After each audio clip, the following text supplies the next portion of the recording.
Okay. All right. So World Water Day is a United Nations commemoration held on March 22nd of every year, and then the emphasis is majorly on the importance of clean water for people. So many people lack access to potable water, not just in Nigeria but globally as well.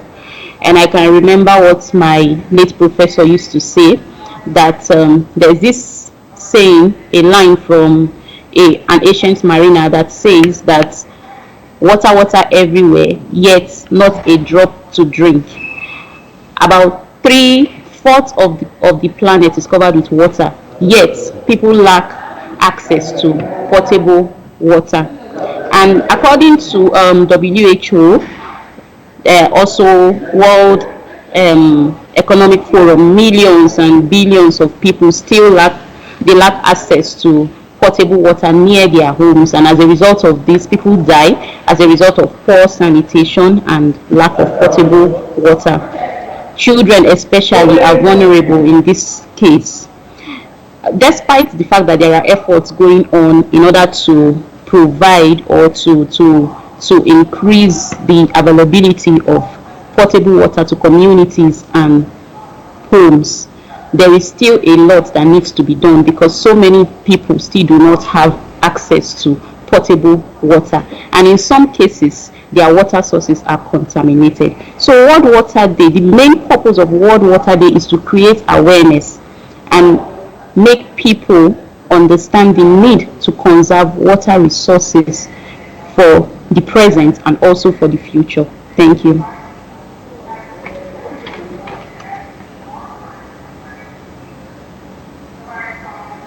Bit of clarification on what are the most pressing challenges that our water body is facing as of this particular point in time.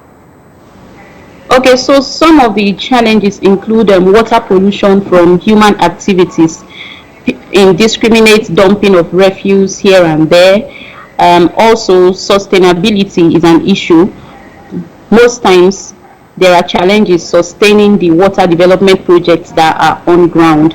Also, then provision of potable water is a problem. In some areas, they do not even have access to it at all. Another challenge is urbanization and population. Then we also have climate change. These are some of the challenges that water resources is facing presently. Okay, let me quickly ask you, Julian, being a researcher in this particular field, what can Nigerians do in terms of maintaining the water resources that we have presently, and how can we also assist the government to see that some of this infrastructure that they've put in place, we can also support some of this infrastructure they've put in place to see that, yes, we get the best out of it when it comes to the issue of water management in the country? Okay, we can assist the government in several ways. One of them is to try to reduce the rate at which we pollute the water body around us. And also, aside pollution, there's a need to create awareness. I believe there are programs already on ground where they educate the children or the younger generation on how to conserve water resources. But that being said, we can still do more. We need to enlighten people, let them know that there is a need to actually conserve water resources. It could be through rainwater harvesting or any other means. Yeah, but we need to make them know that there is a need to conserve water resources, not just for our own sake but also for the future. Then let me give this instance. Sometimes you just turn on the tap, maybe when you are brushing in the bathroom, you just leave the tap on, then you continue brushing. There's no point wasting water. You can just turn it off, then when you need the water, you turn back the tap on, then you rinse your mouth instead of just leaving it on. And there are also some kind of attitude from we as as individuals. Like you go to some places, you find leakages, their pipes are leaking, and then nobody cares. You don't want to fix it. You are waiting for the government to come to your house to fix your toilet for you or to fix the pipe on your streets. We can't leave everything to the government. The Ministry of Water Resources is trying as it is already. I believe they can do more, but we as individuals can also do something. Another thing is reuse of wastewater. We don't always have to discard the water after use. There are times when we can reuse it. I've seen some institutions where they treat their wastewater, and that wastewater can be reused for maybe irrigation purposes or for washing of cars and any other thing, maybe watering the garden. And then you will find out that in some places you see a gardener using a hose, a very large one, to water his garden. But why do that? You can use other form of irrigation. You could use sprinkler or any other form. Just manage this water instead of using it this way to prevent exhaustion. So I think those are some of the ways by which we as individuals can help in conserving water resources without leaving everything to the government. And then also, when we discover that maybe the water supply system, like if you have boreholes in your area and then you discover that the borehole is faulty, you don't need to wait for the government to come and fix it. It could be part of your own community service. You can go there, get somebody, fix this thing so that everyone can benefit from what you have done instead of waiting for the government. That's what I feel we can do as individuals. Thank you. Okay, let me quickly ask Loisa Basambo, who is our health correspondent, on this same issue, because you've raised some critical issues that I would like her to also respond to. So Lois, in places where they have boreholes, for instance, Yes. and we've also seen that government at some point, they do also put pressure on people not to dig so much boreholes, because at the end of the day, it also affects the community. Sometimes you heard your tremor, you heard other Yes, issues happening in that particular environment. So how can we make sure that we make use of a better water system instead of this digging of boreholes across all the lands we have in Nigeria? One thing is key. I have seen systems where, or I would say estates where they have just one central borehole. And in that central borehole, everybody gets water from just that one place. So instead of an estate where you have over 50 or 100 houses and almost everybody is drilling, imagine 100 houses in a little confined space, everybody drilling 100 boreholes. Of course, we're going to have those issues, of tremors. So one thing or one way we can go about this is if we have estates, or big metropolises, if government or, like I would say, estate owners or developers are able to come together to get one water system, that would go a very long way in tackling this issue, because and it actually even helps with the quality of water that you have. Yeah. Because when people drill in their houses, everybody treats the water the way he wants to treat it. I have this chemical, this is what I use, because you drill your own water in your own house. But when you have a central system, it's easy to be able to monitor it. It's easy to be able to track if there is a problem. So if there's a problem, we know that this is where it's coming from. We can treat it here. We can manage it here. It's easier for us to even be able to make sure that this water is treated very well and is being distributed.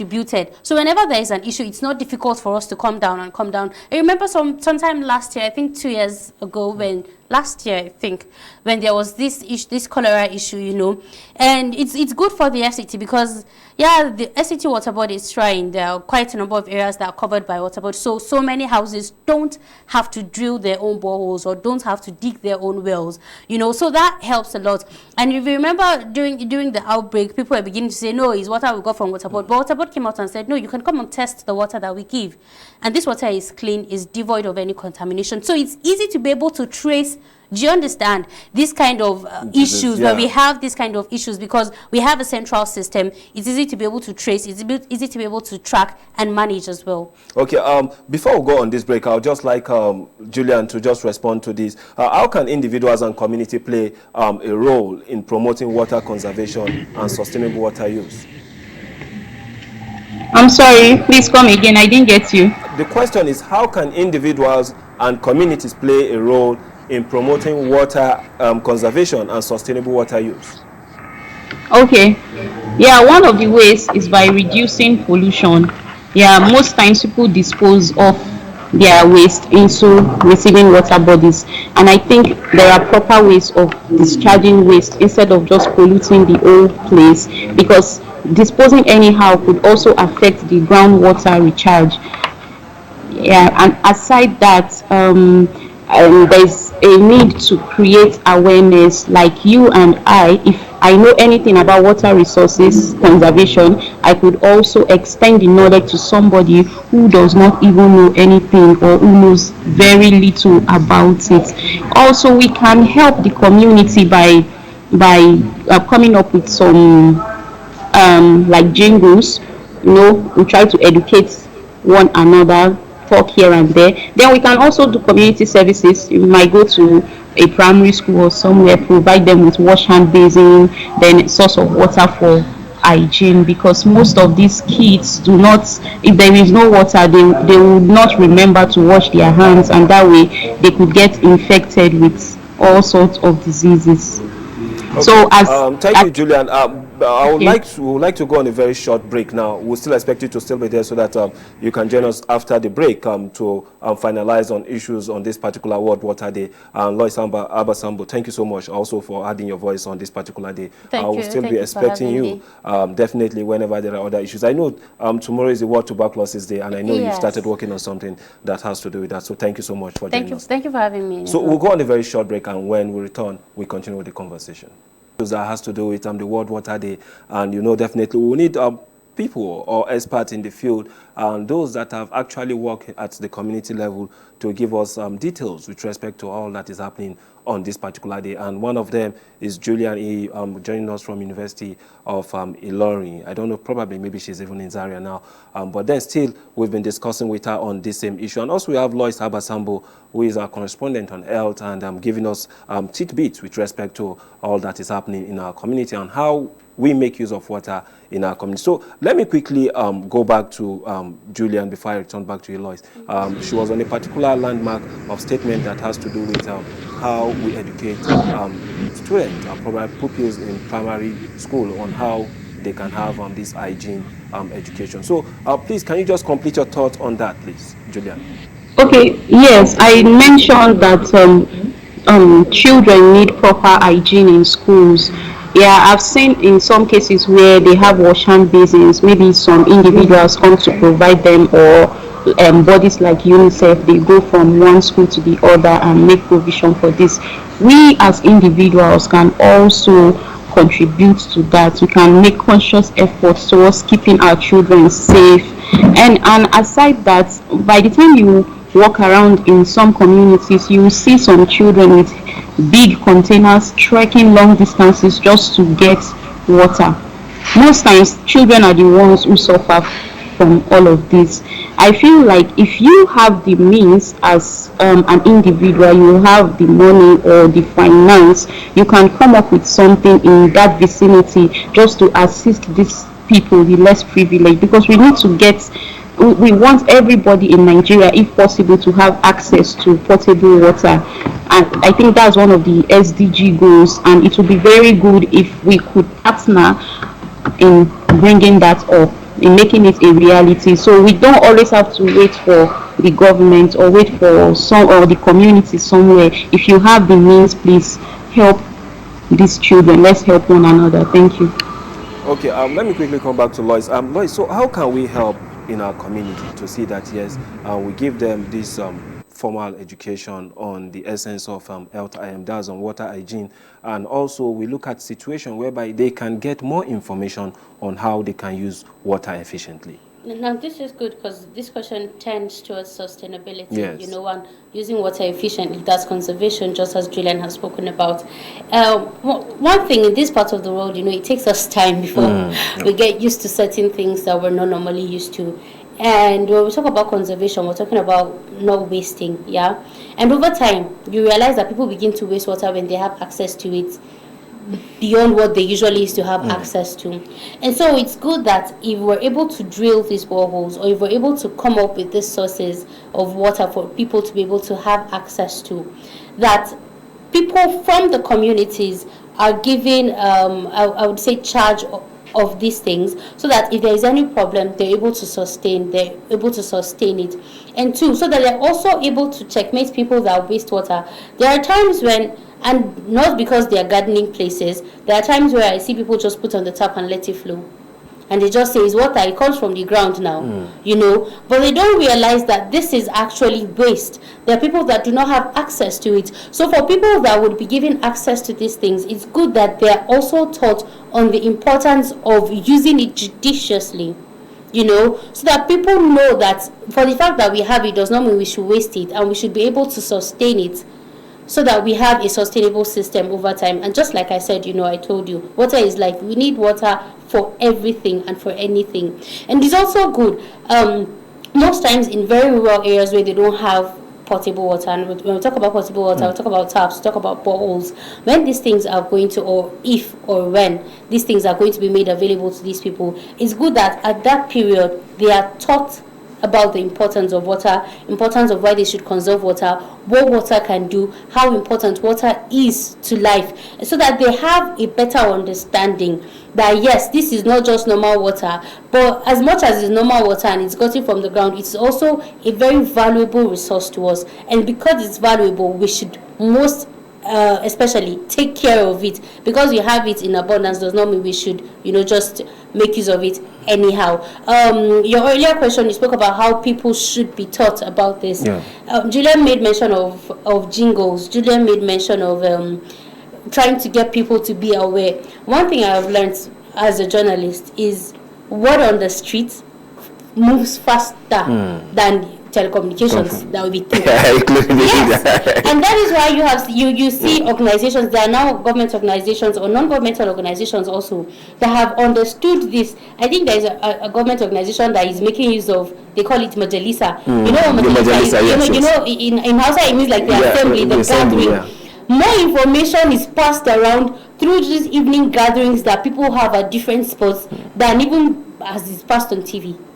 You know, one person could just hear it on TV, but by the time they sit at a pub or they sit at a corner and they're having their evening discussions and they talk about these things, before you know it, one person has told 10 people telling 100 people, you know, it moves that fast. So if we're able to imbibe using that approach, it would help a lot. Yes, jingles is good. It's good that we use TV, we use radio, we use social media, but word on the street, you know, just like they say that the walls have ears. You were able to identify key people that, you know, drive conversations in these gatherings and enlighten them. Do you understand? They're able to pass these messages more across, you know, to people faster than you would even think that a TV jingle or a radio jingle would. Okay, let me, Julian, not responding to this particular issue. I know you raised the issue also earlier on. Is the fact that we Nigerians, we believe that we have water bodies, so many water bodies. Does that mean that we have the best of it to make use for our daily activities? Sorry, I didn't get you. Please, can you come again? Okay, I said that we Nigerians, we have this belief that we have enough water in the country. Some people believe, okay, we have the ocean, we have the lake, we have so many sources of water in the country. Does that make it more available for our daily activities? Is it very good for our daily activities? We have water in abundance in Nigeria, but then we should consider the future, and that's the reason for conservation. It's not just about the present. We don't want to exhaust our natural resources and generations after us will come and start suffering. So despite the fact that there is enough water presently, there is still a need to conserve these water resources. But you even saying that we have enough water in Nigeria, there are still some people that lack access to potable water. It's not just about having water, but having clean drinking water. You go to some communities where they have streams, but the streams are even polluted. Some people.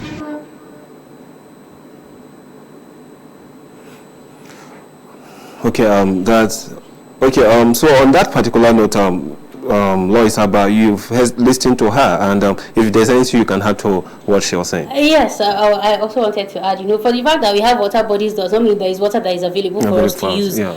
So when you go to the sea, take for example one of the lakes in Lagos, and you taste the water, it's salty. It's something you can't use. When you when it pours on your body and your body dries, it becomes white. It's something you can't take your bath with. It's something. It's water you can't take your bath with. It's water you can't drink. It's water you can't use to cook. So it has to be processed. It has to be purified before you're able to use it. So for the fact that we have water bodies does not mean that it's available for us to use. And just like Julian also said, you could go to communities where there are lakes, but the water is contaminated. The water is polluted, so it can't even be used. So you can see it's liquid, but it's of no use to us. And that's what it boils down to. Yes, we have to have potable water, clean potable water that we can use readily. One of the characteristics of water that we were taught when we were in school is water is colorless, odorless, and tasteless. But a lot of this water is not. When you go to the beach, the water is not colorless. It's not colorless. It's not tasteless. It's not. It has a smell. It has a taste, and it has a color. So it has to be worked on. It has to be purified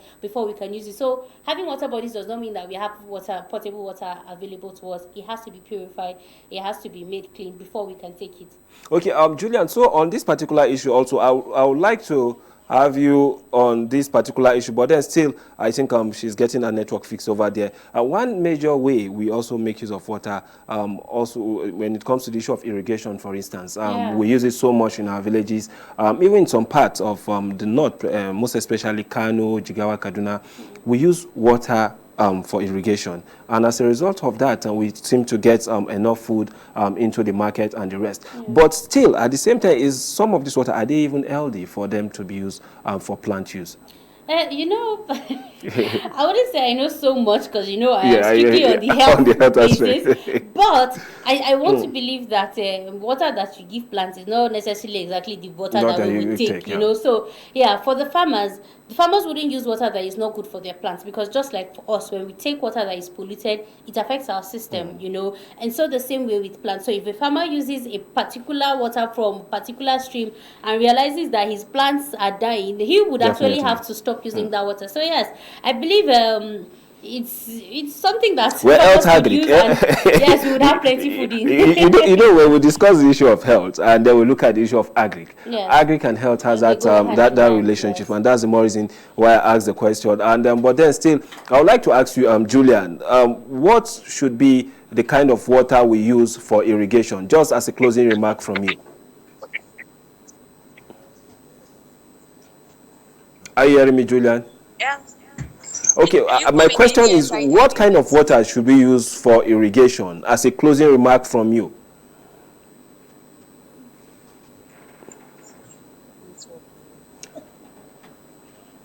Okay, I think, Julian, that's how far we can go today on the program, unfortunately, for Julian. She would have answered that question, because I know that's one, the question actually was meant for her. But then when she had the issue with the network, definitely I have to ask you, because I know you do one or two things with local communities in that respect. So thank you so much, Lois Abba Sambo, for joining us on the program, the afternoon edition. And also, Julian,